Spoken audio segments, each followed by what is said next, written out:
morning, everybody. Good afternoon or good evening, depending on where in the world that you find yourself. We're delighted to be having our fourth webinar this morning, all about the core mandate of the Circle of Cleft Professionals, which is embracing comprehensive cleft care. And so it is my delight to get started right on time, and we'll just flip over to the next slide, Becca. So today, we're grateful to have you join us. We'll do a quick update on how our Circle of Cleft Professionals network is developing. We're delighted to have online Dr. Jayanth BS from Bangalore, India. I expect that's where he's calling in from today. He'll give us his presentation, and then as always, we'll save a goodly amount of time to discuss, both either through your own video, or you can type questions or comments into the group chat, and we will read them out and get Jayanth's response, and also hear responses from others. All of us on this call have experience in implementing or supporting comprehensive cleft care, and so I think it will be a great discussion. You will have a chance to learn more about how to join the conversation on Slack, and we'll talk a little bit more about our next steps, including when the next webinar will be close to the end of the hour. So I do have a quick update. The number of international charity supporters of comprehensive cleft care who are part of the Circle of Cleft Professionals continues to grow. And since our last webinar a few weeks ago, Operation Smile is now part of our supporting group, and we're delighted to have 9 international organizations supporting comprehensive cleft care in other places who are part in supporting this network. So for any Operation Smile members, welcome, and glad you're with us this morning. A quick reminder, we are fairly diverse in our group in terms of what our role is in implementing comprehensive cleft care. Lots of surgeons, speech professionals, orthodontists, dentists, and then even those of us like me who are involved in cleft charity leadership, research, and other disciplines along the way. So if you do know somebody who is passionate about comprehensive cleft care in low and middle income country contexts, we do invite you to let them know that they can apply and join and contribute and learn. And join 109 other professionals from 5 continents who are already part of this network. So how can you participate in this group? Well, first of all, today, and especially if you're on this call, we want it to be interactive and dynamic. So if you have a question or a link or something to share, there is the Slack platform that we've been using, and hopefully you found out about this workshop through some of the reminders on Slack. You might know of a webinar that would be really helpful, or you might have a topic that you've been studying that you'd like to share more about. Let us know if that's the case.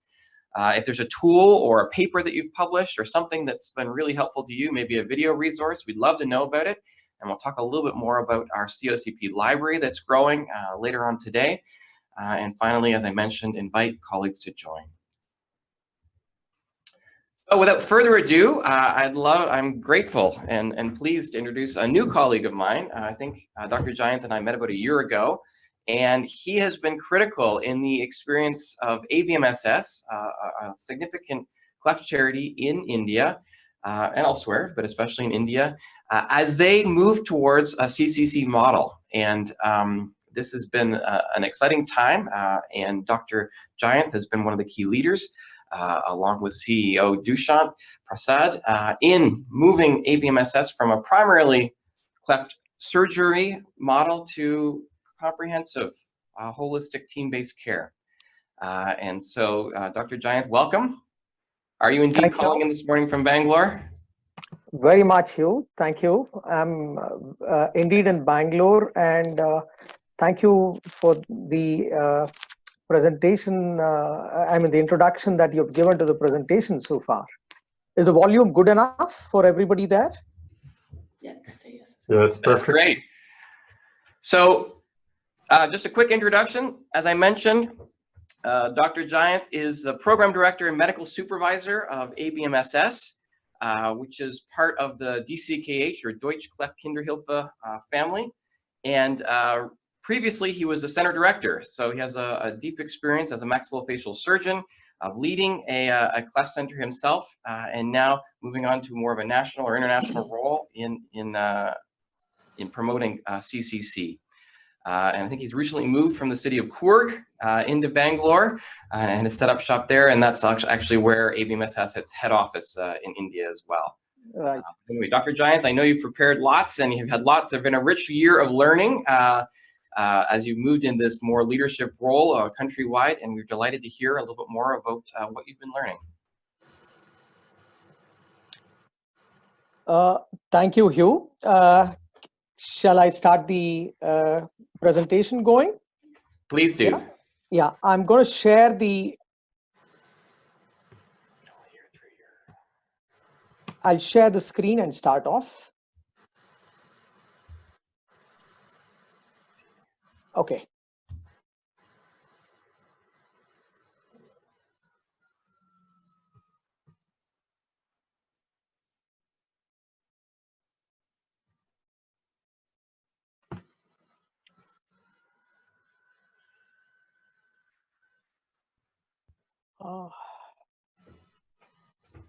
So we can see your screen now, Dr. Giant. I think, yeah, just yes. Perfect. Yes. We're ready to go.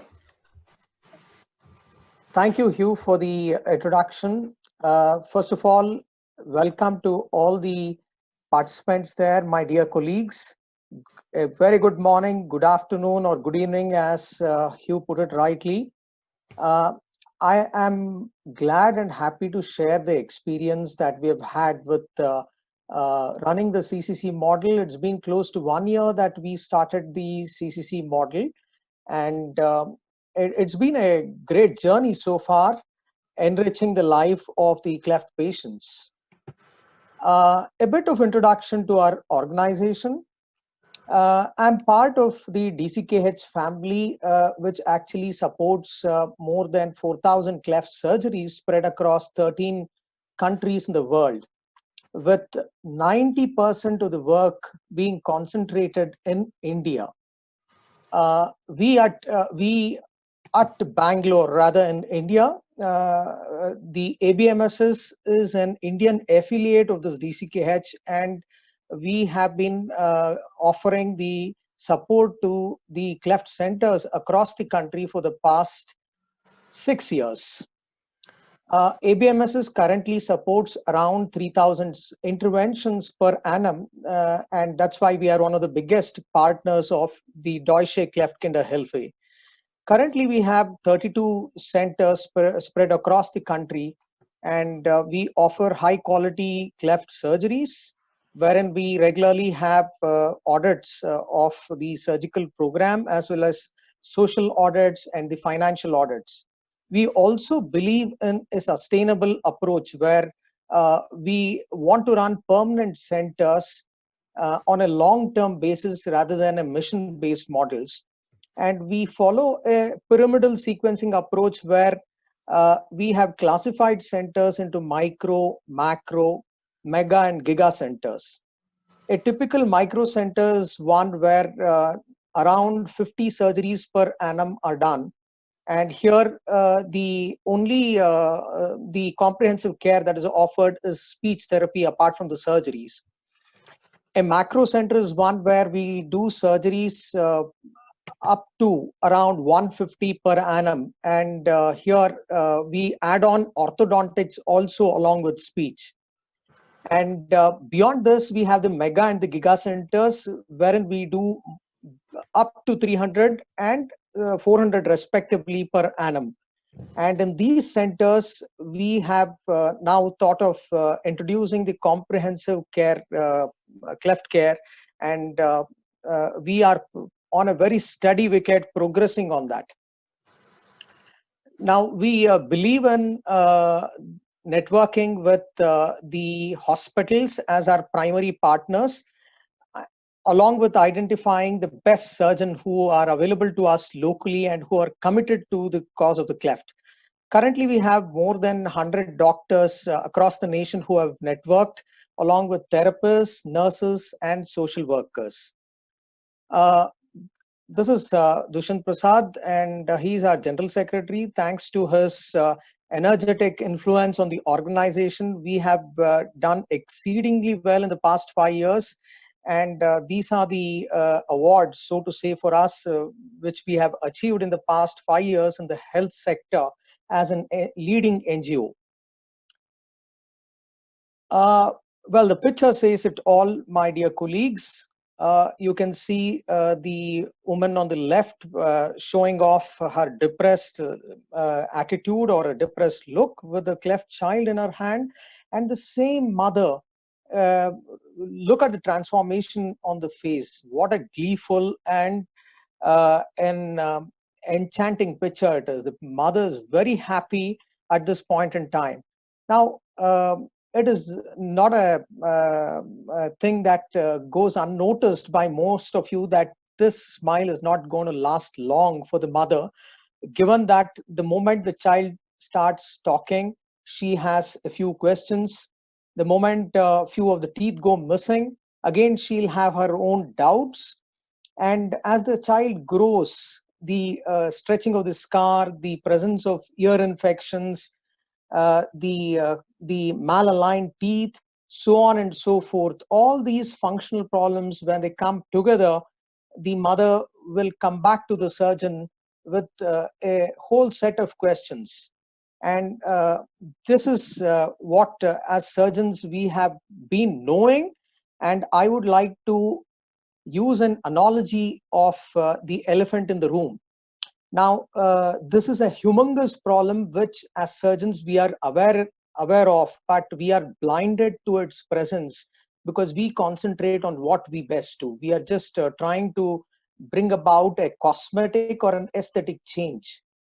So this functional rehabilitation is something that has to be part and parcel of every cleft unit, and to ensure that we don't fall back. ABMSS went ahead and with the help of a pioneer like Transforming Faces, which has been focusing exclusively on the functional rehabilitation part, we have started this new journey as true partners. Well, the first of the centers that was selected for the comprehensive care program was the setup in Mysore. Mysore is the third largest city in the southern part of Karnataka, which is one of the big states. Now, we took up this in the St. Joseph's Hospital located in Mysore. This hospital is mainly a charitable hospital being run by the Diocese of Mysore. And to head the project, Dr. Manu Prasad is our cleft surgeon. He's also a maxillofacial surgeon by training. He's an extremely passionate and keen cleft surgeon. Dr. Manu started his cleft services way back in August 2013 in this beautiful hospital spread across 25 acres of land. And in the past 5 years, till we started the comprehensive care program, he had performed nearly 1,000 surgeries, doing on an average around 200 plus surgeries. And during this period, all that we supported, or what he was doing, was orthodontics, with the orthodontist coming from Bangalore to Mysore, traveling 150 kilometers during each visit, and an in-house speech therapist. And they had done up to around 290 odd cases had received speech therapy, and nearly 140 ortho treatments, though, were rendered. Only 58 of them went on to completion. So this was the background information with regards to the comprehensive care program. And everything here would fall on the shoulder of Dr. Manu. Being a surgeon, he had to run the look after the other aspects of non-surgical, the functional rehabilitation part of it. And mind you, there were no in-house team members to help him out. So we selected St. Joseph's Hospital for multiple reasons. One of the prime reasons here was the surgeon had a great vision to ensure that the kids get an complete justifiable functional therapy, and his vision helped us. He was a motivated surgeon, and with him, we had a very cooperative hospital management. Further, Manu was sure that he will be able to put in a good team of professionals to help him out. And the feedback that we got from the stakeholders, mainly the patients, the parents, and the hospital, was that we need to do something more than the surgeries. This was for more than one reason. The number of patients over the years slowly was coming down. The patient footfall was coming down due to many other NGOs also in and around the areas offering surgical therapy, and also for the reason that we had a lot of patients who would travel from the rural areas who were not aware of the availability of services in St. Joseph's. So we had to do something to increase the footfalls. Added to this, Mysore was an excellent tourist center, and being closer to Bangalore, we thought the proximity will help us to implement the comprehensive care project and to monitor it on a timely basis. And as mentioned earlier, Mysore has a lot of well-trained professionals to implement the comprehensive care therapy. Now, all that we had to add to the existing ortho and speech was we started the nutrition program, added on NAM, the dental therapy, the ENT services, and the audiology services to complement it, along with counseling. Now, as doctors, we are all aware of the benefits of NAM. Most of the Cleft units deliver NAM therapy either through an orthodontist or an pediodontist. And most of the professionals are not trained in NAM.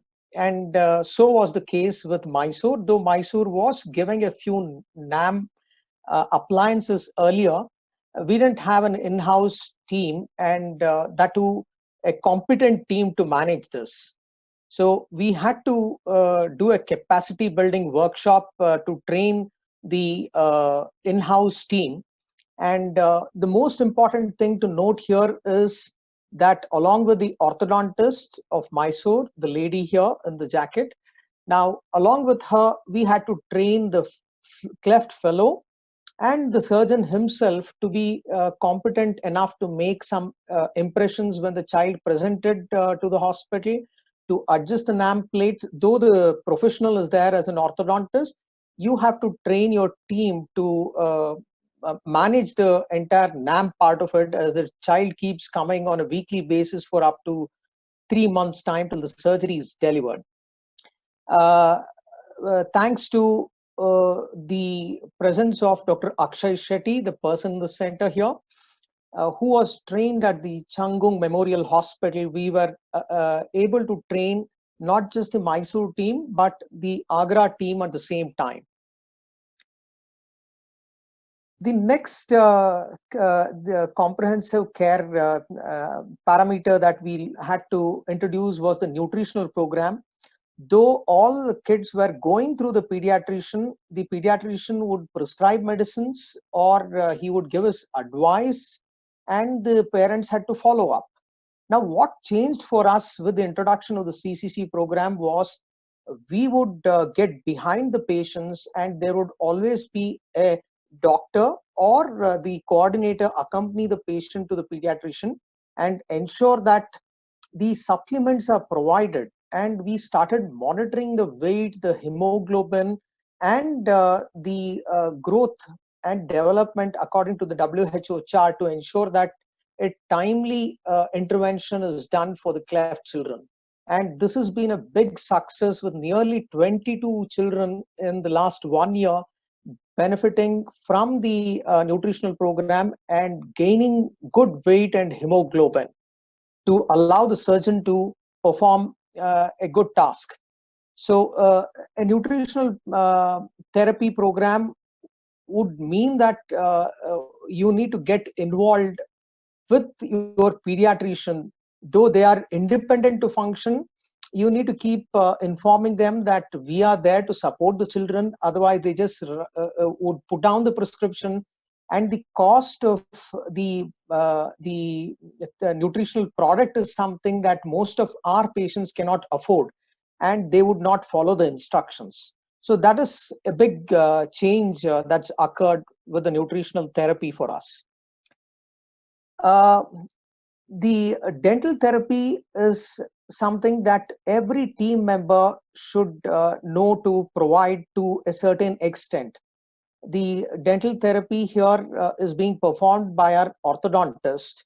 We have had 2-3 dentists who have been with us, and since the dentists are preoccupied with their own practice, they lend us up to 2 or 3 hours of service every day. That's typical to our setup. It could change with the setup that you have, but given that we had to overcome an issue here, or you can see that our orthodontist is doing some oral prophylaxis. Likewise, the fellow or the surgeon also would get involved with doing and rendering some dental therapy. And the focus of the dental treatment is mainly on the basic, and that is preventive. Like, for example, we do pit and fissure sealant, we applied fluoride, and we avoid any cavities and expensive therapies like root canal therapy or a bridge work in the near future. So the thrust of the dental treatment at this point of time is preventive, and we have been quite successful in rendering the dental therapy program. Most of the children who come to Mysore Center so far, in my experience, have been very small kids where the milk teeth are yet to come out, and therefore this is one of the legs of the CCC where the number of patient footfalls is slightly lower.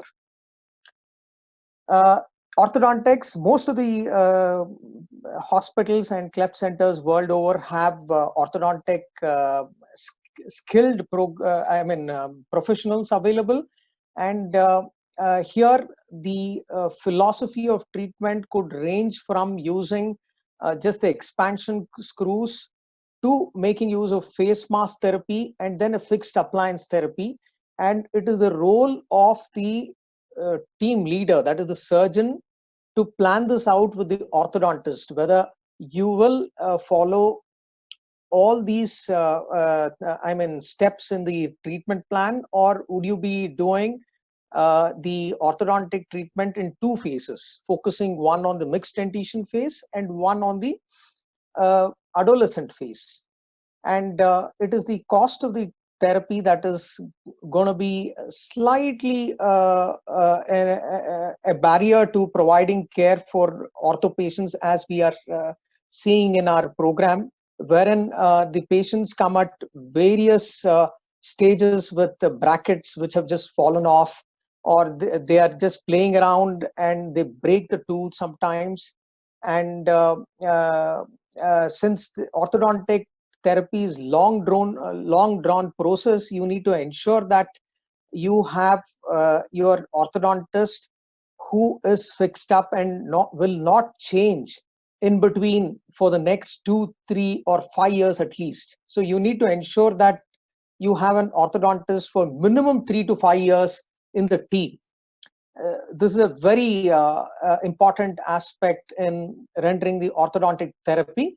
And as I mentioned earlier, whether you're going to do only expansion and then fixed orthodontics, or whether you're going to do the face mask therapy also, which is a functional therapy procedure to avoid surgical advancement, is something that the team leader will have to decide, and this protocol has to be in place before you embark on orthodontics.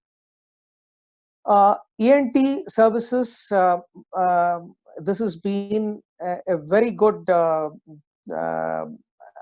add-on to the existing program, wherein the ENT surgeon would come in for all the primary palatoplasties to insert a grommet. This is a new change that has happened with the introduction of the CCC.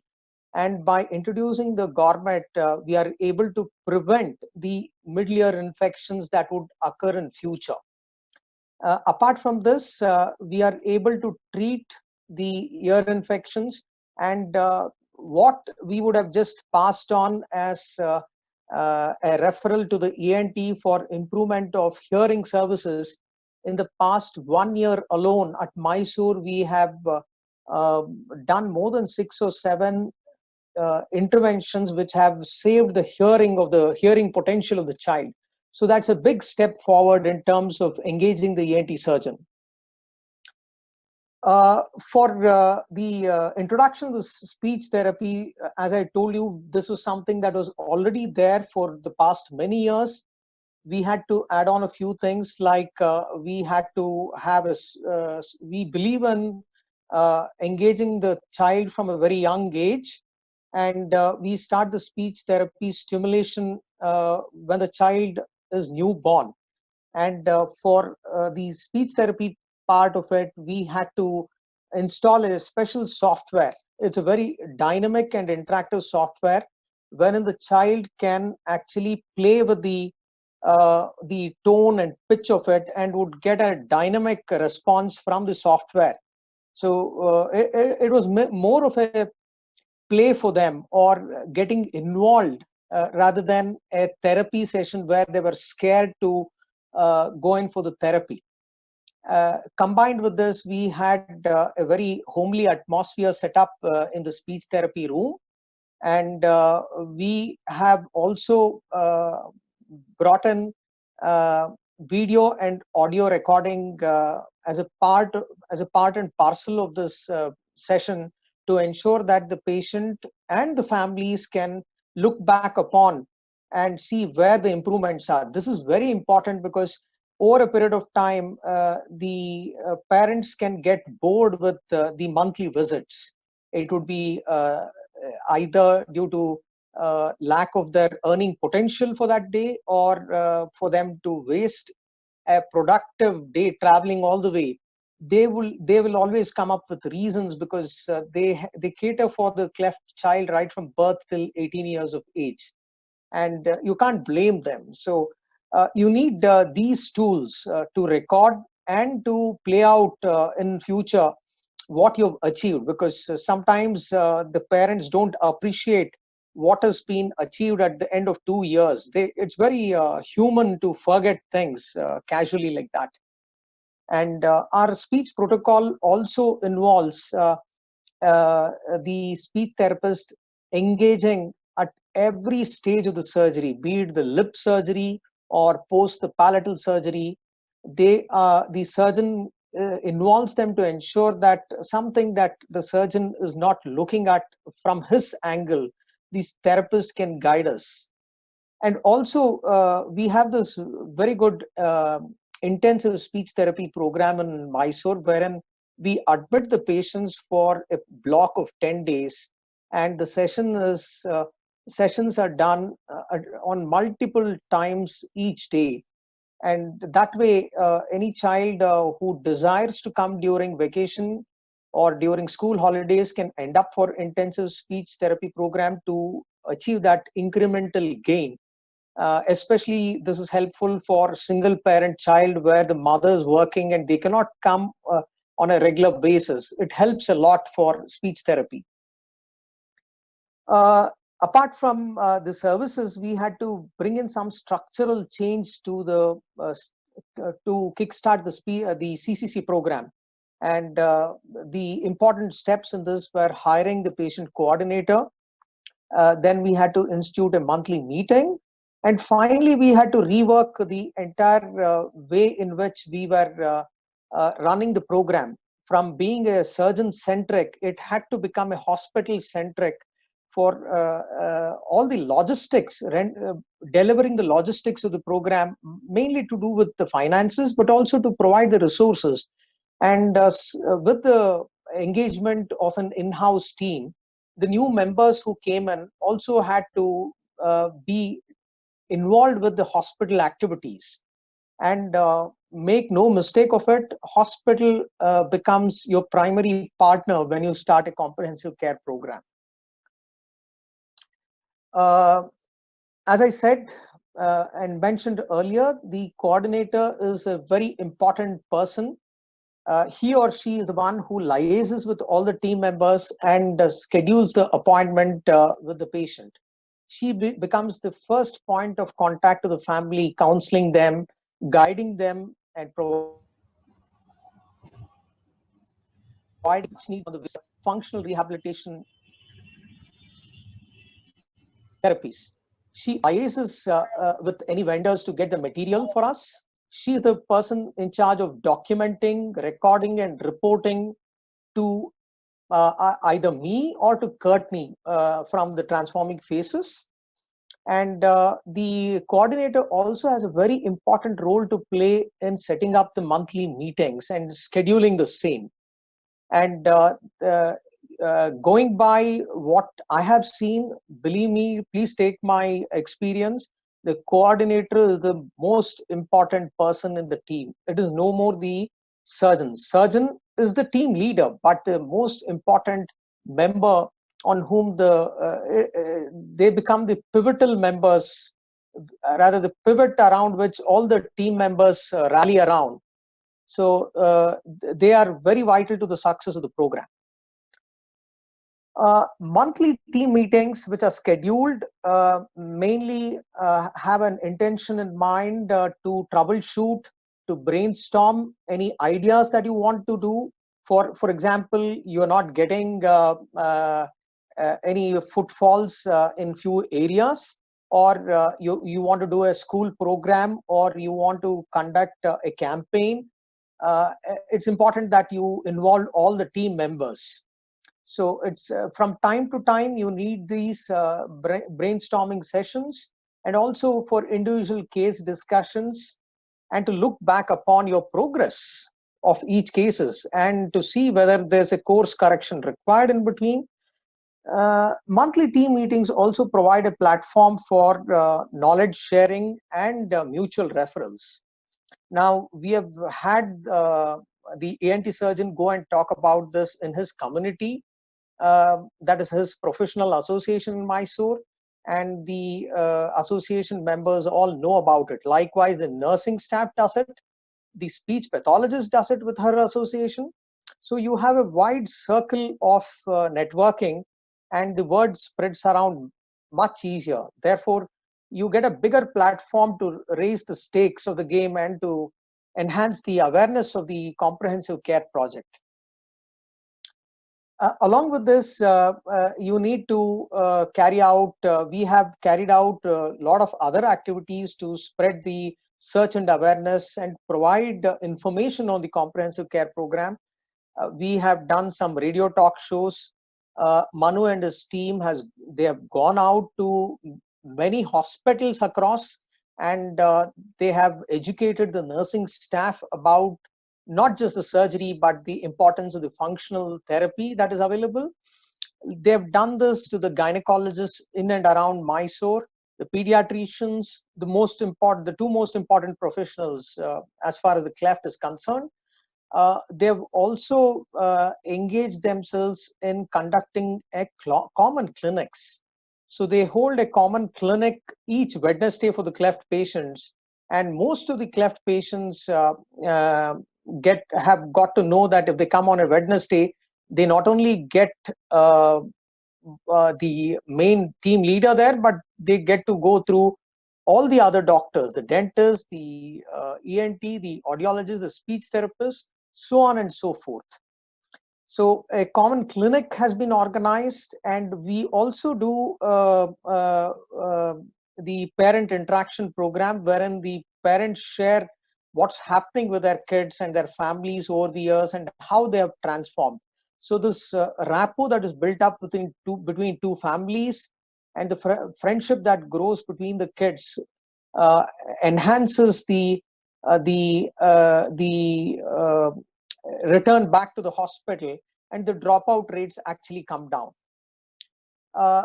We have also organized some campaigns across the smaller towns surrounding Mysore to ensure that we spread the message around and carry out a Cleft-free drive.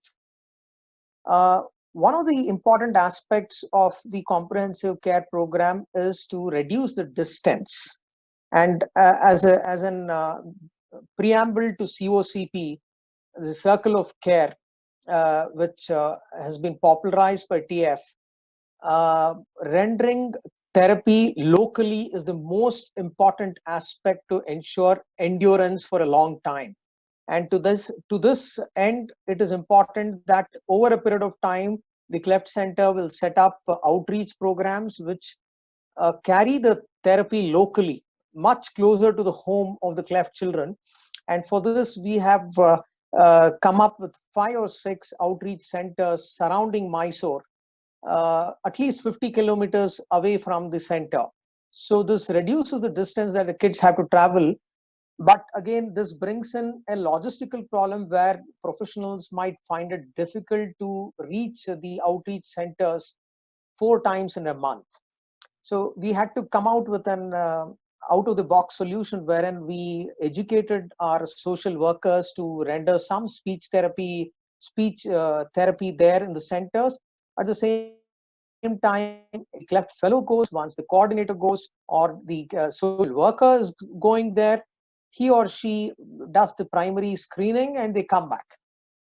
So that's the importance of having some outreach centers along with the CCC therapy. We also run summer camps for the kids where the cleft children come, they get engaged with some painting competition. They have a singing competition on a given day. It could be on a general holiday, for example, the Children's Day. Children's Day is celebrated in India commonly. And for this, on this Children's Day, we organize many competitions for the cleft children. And the cleft children themselves become their judge. So it's a peer group competition that occurs wherein the child tries to judge the quality of speech. It could be a singing competition or a recitation or something else, or a skit program. So these programs are also built into the comprehensive care to allow the kids to enjoy the process of rehabilitation. And they should never get a feeling that they're being pushed into the therapy. And that's where it becomes a punishment and they can start avoiding the therapist.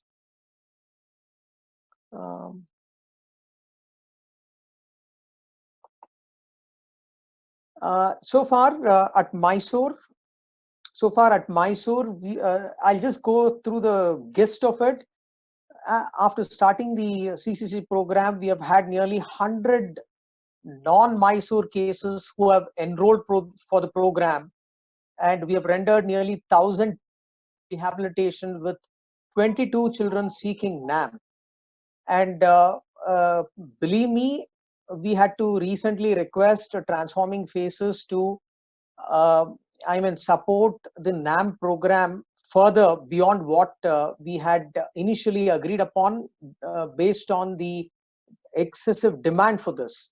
At the same time, the number of speech sessions have gone up, and the nutritional program has benefited nearly 33 newborn cases in timely interventions.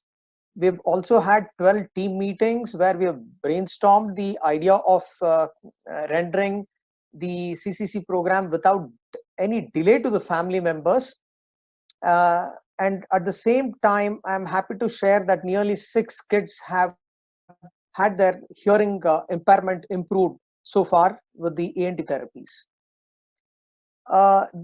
This is the story so far in Mysore, wherein we started the CCC program 9 months ago, roughly around 10 months ago, sorry. And in Agra, it's been around 4 months so far that we started. Agra is located much up north in India, and it's one of the hottest places. And since we started the therapy right in the middle of summer, where the temperatures were hovering between 45 to 48 degrees centigrade, we have had to bear the harsh realities of nature. And that's where we have seen that the number of patients who have come in for the sessions or for the therapy have been slightly less. And as a result of this, we have had the earlier speech therapist who joined us. She left us midway. And just today, we have had another setback in terms of the coordinator who wants to move away from the project as he has got a government job.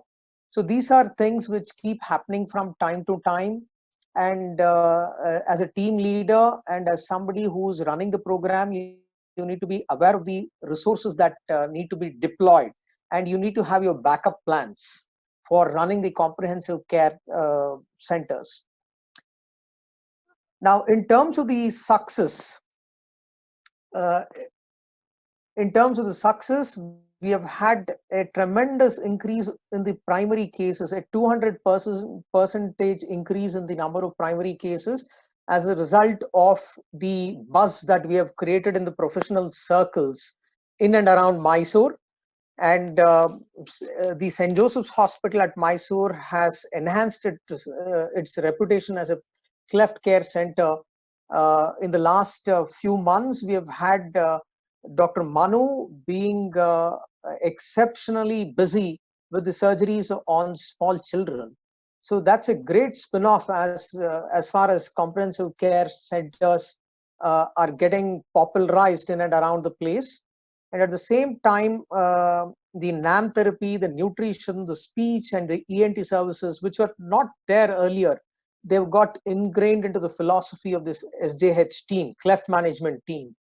And we have had very positive feedbacks from the parents and the patients.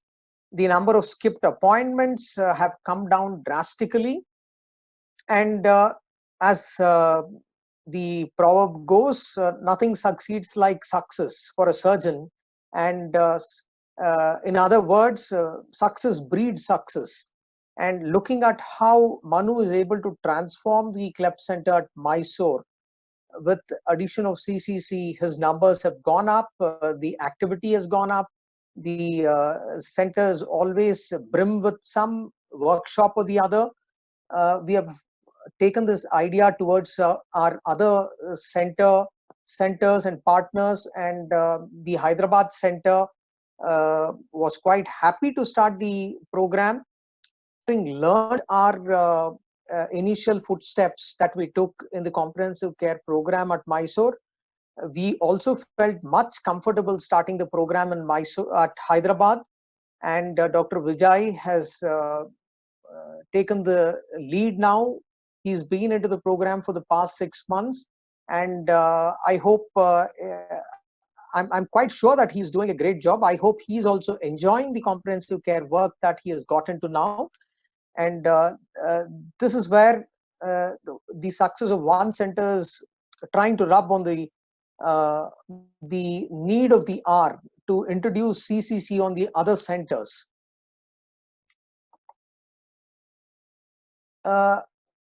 Along with this measure of success, you will also have your measure of challenges when it comes to delivering the CCC program.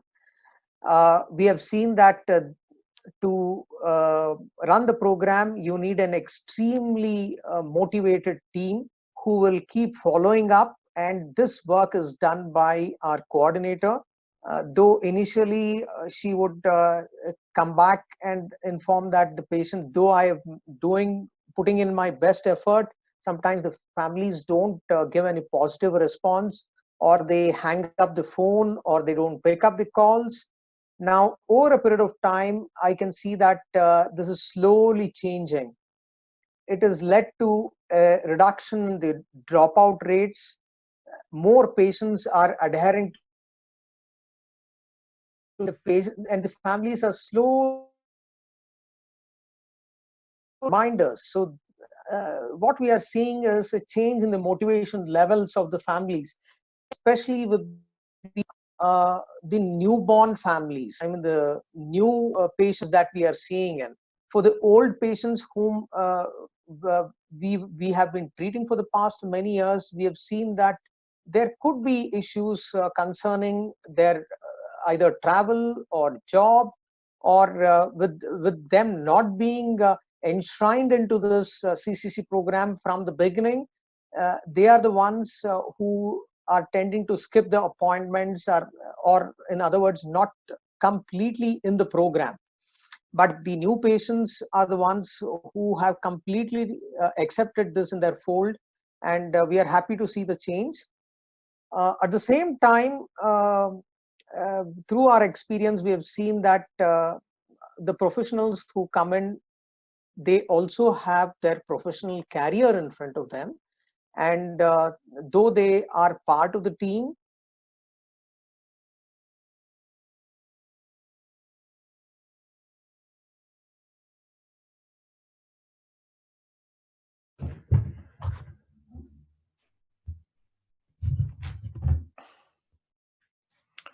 All right, well, it seems like we're having a bit of a technical challenge with Dr. Jayath. Thankfully, we were able to move through the majority of his presentation. otherwise, Dr. Jayath, oh, you're back. We just lost you for a few minutes there, a minute there or so.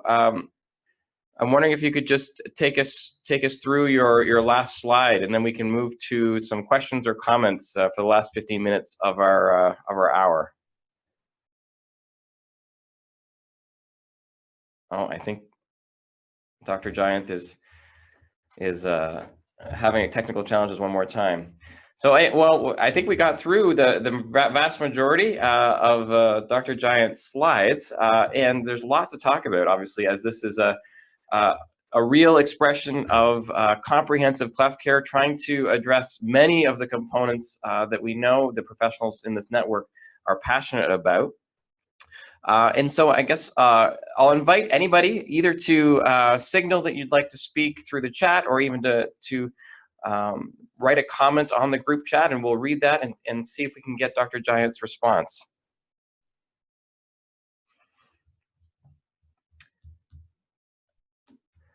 I think, Dr. Jayath, you're back.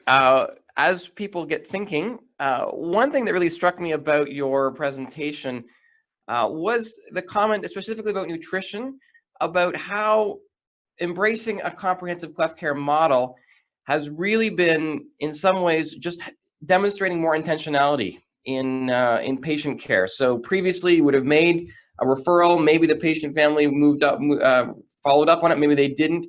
But you seem to talk about, in this case now, that there is more of a team-based approach, that there's more support for parents and patients as they move throughout the professionals. I wanted to know if you could comment briefly about that sense of intentionality that you're bringing to a team-based approach. Yeah, obviously, the intention of the team is to ensure that things fall in place. Now, the solid change that we are seeing here is now the entire team is conscious of the fact that you make it happen. Earlier, it was just a referral. It was a physical process that you would refer the child and end it there. You would wait for the child to come back for the surgery on their own. But now, since everybody is conscious of the fact that we have the team working, and we have gone through this in monthly meetings where some person has to accompany the child to the pediatrician, there's always a pressure on. It's a good pressure. It's not a pressure which the team members would neglect, but they're enjoying the fact that there is the presence of the other colleague in their room who's forcing them to look down upon the growth aspect of it, the hemoglobin aspect of it, completely, right. So to say that the nutrition is taken care of, which otherwise would have been a casual prescription, and then you just say bye-bye to the patients. Right. Now, you don't do that. You hand it over, you explain, you inform, educate, and motivate. So you do all this. And at the same time, all the professionals involved there are also behind the task of ensuring that things happen.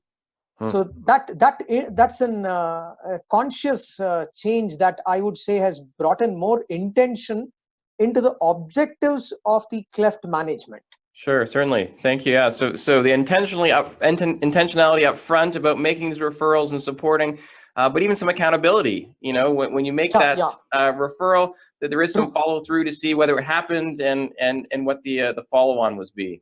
Thank you. Yeah. We have a question from Argentina, from Julio. Did Dr. Jayath say that the ENT put grommets into every patient? Yeah, we do ENT for every child. But the grommets are only inserted if there's a need for grommets. That's the question, I think. Oh, okay. Well, I would correct the doctor across in informing that we insert grommet for every child along with palatal surgeries. By inserting the tube, we are preventing the buildup of middle ear fluid, and therefore we tend to negate any future chances of middle ear infection. So this is more of preventive strategy than a therapeutic strategy. Okay, thank you. Yeah, so we can maybe follow that discussion. That's a great discussion for Slack around the use of grommets as a preventive strategy in cleft palate cases. Thank you for raising that, Dr. Julio. Dr. Giant, I think everyone on this call has been involved in at least following or supporting comprehensive cleft care. As you roll out new services to a population where there isn't necessarily that word of mouth from other patients, which CCC services have been most readily accepted by patients and their families? Okay. The two outstanding services in demand here from the parents are, one is orthodontics and the other one is speech therapy, as far as the CCC services are concerned. Now, dental therapy, ENT therapy, and audiology services and nutrition, though by no measure they are less, but in terms of making an impact and adding value to the patients, these two stand out. They are the ones which are in demand from the parents. Yeah. Sometimes I will give you an example here. The patient can put off an filling that can be done sometime later, but they cannot put off important speech therapy, right? To enhance the quality of their voice or to make themselves heard in a group. Whereas a small filling can be put off for a next date. So we are seeing that somewhere, though we have given every child a master treatment plan and they carry it with them, they have the choice to undergo all the therapies, but they choose speech and ortho over the others. And we still persist with them, keep motivating them to come back for the others. Thank you. And we see that Dr. Manu, who's from the Mysore project, is on this call and following along and appreciative of that sense of solving problems as a team, as a new approach. And Dr. Giant, that's something you pointed to and highlighted as a critical component of implementing CCC, moving from a relationship directly and mainly exclusively through the surgeon to actually engaging the hospital as a whole, as you draw upon more professionals from different disciplines, that hospital-based approach. What were some of the challenges in moving in that direction, and how did you meet some of those challenges in having a more of a hospital to partner-based approach? Well, we saw that initially, no matter how much your surgeon is passionate, he needs his burden to be shared by others equally. And once the train starts chugging on the tracks, you need somebody to actually take up the administrative role to ensure that the materials come on time, to ensure that payments are made to the professionals, and to take the advocacy forward at the level of the government, at the level of the society. So no better platform than engaging the hospital. And without the hospital support, you cannot render most of the therapy. So it was very important that we had to educate the hospital. And at the same time, we need manpower in the hospital to render so many services. And that can truly come through only when you engage the hospital. And we had to, over a period of time, the challenges were to go on reminding and requesting the hospital for the changes that were necessary for implementation.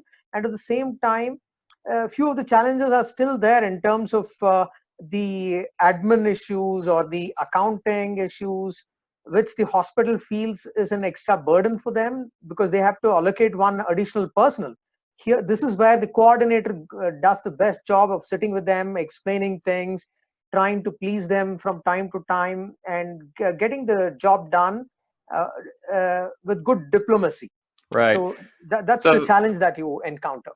Excellent. Yeah, that's very helpful. So just even from the sheer administrative burden load, you need the hospital's buy-in, and then having someone on the inside who speaks for the Cleft unit, and you're saying in this case the Cleft coordinator has to really demonstrate a lot of diplomacy and good partnership management to make sure that the process is to unfold well. And one good point I would like to add here: the hospital during my last visit, they gave me a compliment actually, wherein they said that the services of the Cleft in SJH has become so popular because it's a charitable one. A lot of other patient footfalls have gone up where they come and demand a charitable services, a social service. So that was one of the I could say it was a compliment for the project, but at the same time, and feedback from the hospital that, look, your project is actually trying to take away our the finances, wherein the patients demand free service, charitable service for all other medical care. Right. So there is a blessing and a curse. A blessing that, in the sense of the reputation of the hospital is enhanced. It's getting more more patients, but also that there is potential of patients expecting similar service for other conditions beyond Cleft. So something to watch and to manage. One of the other logistical pieces that's been flagged is that idea of Cleft clinics. So where, Dr. Manu and the team at Mysore were able to provide some of these disciplines individually. Now there is a sense of coordination. So as you mentioned, when parents are worried about losing a day's work or a day's wage or some of the projects that they're working on, that there is an effort made to make it as smooth a process as possible for parents. Tell us a little bit more about what that has been like in terms of Cleft clinics. Right. Now, to address the main concern of the parents in terms of loss of productive day, we always encourage patients to come on a common clinics day where all the clinicians are there, so that we just don't render one aspect of it, but during the single visit, we try to maximize the therapy. And by maximizing the number of therapies, it could be dental, followed by speech, followed by some other services, orthodontics, for example. So you're trying to cover up more ground in a single visit. And we tend to give appointments only for a fixed number of patients on a given clinic day, so that every child gets to maximize the therapies and they go back. So that's the benefit of coming on a clinical day. Thank you. Great. And we do see, I've just gotten a note from Dr. Manu, who leads the Cleft team there, thanking you for your work in compiling everything they've been up to, and really making Mysore a true comprehensive care center. So thank you. Our time is short today. I think we'll be able to hopefully continue some of these conversations. Again, there's lots that still could be covered around your rollout of enhanced SLP services, the role of dental and orthodontic work. I think there's lots still to discuss, but I think we've at least got a snapshot of the work that Mysore Hospital is doing through ABMSS. Coming up next, we want to let you know about how you can stay involved and move forward. And so I'll pass the microphone over to my colleague, Becca Sawyer, who's our Special Projects Coordinator at TF and also serves with the Circle of Cleft Professionals. Hi there, everyone. Me again to talk about Slack. So you've heard us mention it a couple times. And a lot of you are already on it, which is great. For some of you, if you initially logged on to Slack and maybe haven't come back to visit us and see what's going on, you might have forgotten your password or forgotten the login. I'd be happy to help you with that. So you can reach me anytime at info@cleftcircle.org, or if you're having any other questions or struggles with getting on Slack, I'm happy to help. Again, that's info@cleftcircle.org, and we can pick up the conversation and keep it moving there. Also, on our cleftcircle.org website, we have a resources page. You'll see here it's broken down into different disciplines. It's populated with some great resources we've gotten from some of our partners, some of our supporters of the COCP, but we would love to have more that we can make available to everyone else. So if you have something that you think you want your COCP colleagues to be aware of, please send it to me, again, at info@cleftcircle.org, and I'll be happy to get it up on our resources page for everyone to take a look and chat about.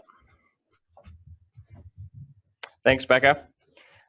Finally, what are our next steps coming out of here? Well, as we've said a few times, I think there's some good questions to be had and discussions to be had, good questions that were raised. Slack is a great place to do that. You can also reach out to some people like Dr. John directly and learn more about what ABMSS's plan is for India in terms of comprehensive cleft care. We'd love to see our library continue to expand, as Becca's mentioned, and if you do have a resource, you can email her at info@cleftcircle.org. And we will be coming up with a newsletter. So if there's something happening in your center to do with CCC that you'd love to share, we would like to send that out to our 110 or so professionals who are part of the network and let them know what's happening and how they can learn about implementing comprehensive cleft care in your context. And so we'll aim to get that out this summer. And stay tuned for the fall. We'll expect to have a full docket of seminars, webinars starting again by the month of September. So thank you very much for your time, everybody. It's great to see lots of familiar names and engaged people on this call, and we hope to stay in touch over the Canadian summer. Bye-bye, everybody. Bye-bye. Thanks, Dr. Giant. Bye.